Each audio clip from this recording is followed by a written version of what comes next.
చాలామంది జీవితాలు పతనమైపోవడానికి కారణం ఏంటి అంటే వారు మనుషుల మాట వినడం. మనుషుల మాట వినడం కాదు, దేవుని మాట వినడం మంచిది. దేవుడు ఎప్పుడు చెడిపోమని అనడు. ఆయన ఎప్పటికీ మనిషిని బాగు చేస్తానికే ప్రయత్నం చేస్తూ ఉన్నాడు.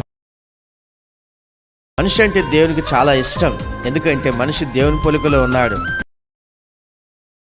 కనుక మనిషి భవిష్యత్తు బాగుండాలని, మనిషి జీవితం బాగుండాలని దేవుడు ఎప్పుడో కోరుకున్నాడు. సృష్టిని సృష్టించక ముందే దేవుడు అతని కొరకు అన్ని సృష్టించి ఆ తర్వాత మనిషిని సృష్టించి ఇవన్నీ నీ కొరకే అని చెప్పాడు. ఎంత ప్రేమ మనిషి అంటే దేవునికి. కానీ దేవుని విషయంలో, దేవుని వాక్యాల విషయంలో మనిషికి అలాంటి శ్రద్ధ లేకుండా పోయింది. దేవుని వాక్యాలని శ్రద్ధగా చూడకపోతే గనక మనిషి జీవితంలో పతనం తప్ప ఆశీర్వాదాలు ఉండవు.